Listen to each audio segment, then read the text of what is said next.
তো আমাদের পুরুষ মানুষরা হচ্ছে সবাই বাজারে যায়, মহিলাদের কথা কেউ চিন্তা করে? আপনারা ভোটের কথা শুনেন, কিন্তু কাকে ভোট দিবেন আপনারা সিদ্ধান্তহীনতায় ভুগেন না। আপনাদের কাছে এক পক্ষ আসে, আরেক পক্ষ হয়তো রিস্ক করতে পারে, কম পারছে, আসতে কম পারছে। আপনারা ভাবেন কাকে ভোট দিব, কি করব, অনেক টেনশন। তো ভাবলাম আজকে আপনাদের সাথে দেখা করি। আপনাদের এই সামনের ওয়ার্ডগুলোতে আমি কিন্তু প্রতি ঘরে ঘরে গেছি, এখন সময় কম, তাই ভাবলাম যে আপনাদের সাথে একটু উঠান বৈঠকে আয়োজন করি, যাতে আপনাদের সবার দেখা হোক, একসাথে আমার সাথেও দেখা হোক। কি ভালো লাগতেছে? আচ্ছা, এখন বলি আমার শ্বশুর সম্পর্কে তো অনেকে বলছেন, এখন আমি আপনাদেরকে বলি বিএনপিতে কেন ভোট দিবেন এটা জানার অধিকার আপনাদের আছে কিনা?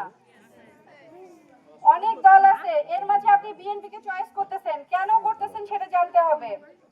আমাদের বিএনপি নেতা তারেক জিয়া, নাম শুনেছেন? খালেদা জিয়ার ছেলে। উনি বলেছেন উনি যদি সরকার গঠন করেন তাহলে 31টা দফা দিয়েছে উনি। 31 দফা কি এখানে বলা সম্ভব? বলা সম্ভব না। আমি মহিলাদের জন্য, আমাদের সংখ্যালঘু গোষ্ঠীর জন্য যেগুলো দফা আছে আমি সেগুলো আজকে একটু আপনাদেরকে বলি, আপনারা একটু শুনেন।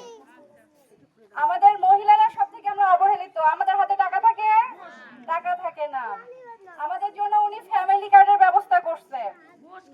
এখন ফ্যামিলি কার্ডের ব্যবস্থা করার পর অপর গোষ্ঠী প্রচারণা চালাচ্ছে, এত টাকা দেশে কোথায়, কোথা থেকে দিবে? এরকম কথা কি শুনছেন আপনারা? এরকম কথা শুনছেন? আপনাদের মেয়েরা উপবৃত্তি পায়? উপবৃত্তি চালু করছে কে জানেন? তারেক জিয়ার মা বেগম খালেদা জিয়া। উনি যখন উপবৃত্তি চালু করেন তখন হচ্ছে আমরাও কিন্তু উপবৃত্তি পাইনি। প্রথম হচ্ছে একটা মানে বাবার আর্থিক অবস্থার বিবরণী দিত, সেই অনুযায়ী যার কম তাকে আগে দেওয়া হতো, কিন্তু এখন এক পর্যায়ে আমাদের কিন্তু সবাই উপবৃত্তিটা পাই। টাকা ম্যানেজ হয়েছে না? শুরু করতে হয়েছে। তো ফ্যামিলি কার্ড প্রথমে 4 কোটি পরিবারকে দিবে। আজকে আপনি পাইলেন না, আপনার মা পাইলো, আপনার শাশুড়ি পাইলো, কার উপকার হবে? শহর অঞ্চলে দিবে না, প্রথম গ্রামে দিবে। তাহলে কারা আগে পাবো? আমরা আগে পাবো।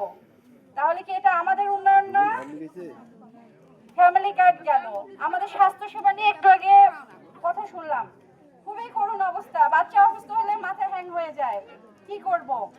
তো ওষুধের যে দাম, ওষুধের দাম কি কুলাইতে পারি আমরা? 2টা ওষুধ কম খাই, একটু সুস্থ হলে আর হচ্ছে আমরা করি না, চিকিৎসা করি না, আবার 2 মাস পরে আবার অসুখে পড়ি। উনি বলেছেন হেলথ কার্ড দিবেন। হেলথ কার্ড কেন দিবেন?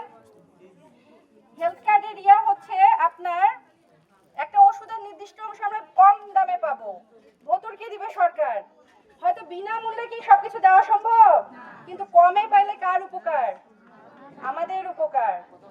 আচ্ছা, আমাদের সবাই আমরা কি বেশিরভাগ পেশা হচ্ছে কৃষক। আমরা সার কিনতে গেলে অবস্থা খারাপ, সারের দাম শুনলে। সারে যদি আমরা ভর্তুকি দিয়ে সরকার কম মূল্যে দেয়, এটা কার উপকার হবে? তাহলে এই কার্যক্রমগুলো কার জন্য? আমাদের জন্য। তো এই সরকারকে আমরা আনবো না, তো কাকে আনবো? যারা হচ্ছে দুনিয়াদারি চিন্তা না করে বেহেশতের টিকিট দিবে, তাদের জন্য কি আমরা এই ভোটটা দিব? ওইটা কি দেওয়ার ক্ষমতা আমাদের আছে? আমাদের সেই ক্ষমতা কিন্তু নাই। সেটার জন্য নিজের কর্ম করতে হবে।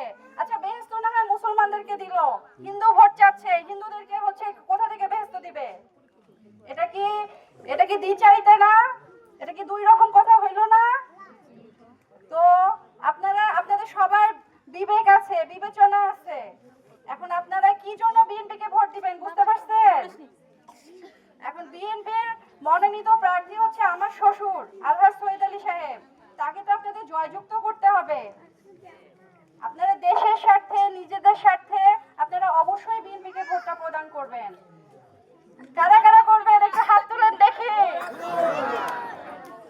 আমার চাচি, খালা, বোনরা কি ভোট দিবে? আমাদের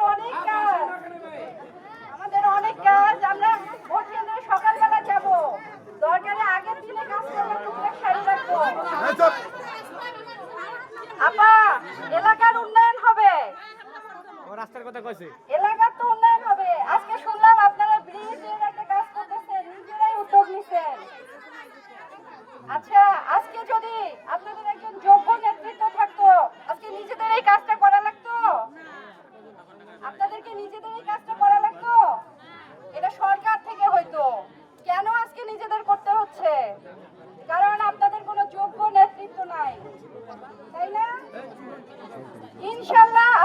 সমস্যাগুলো সমাধান হবে। এনাদেরকে তো চিনেন, আমাকেও চিনলেন। বাড়ি দূরে, আমি কি ঢাকায় থাকি, বিদেশে থাকি? আসবেন, কথা হবে আপনাদের সাথে। না হলে 5 বছর পর তো আবার ভোট চাইতে আসবো নাকি? এরা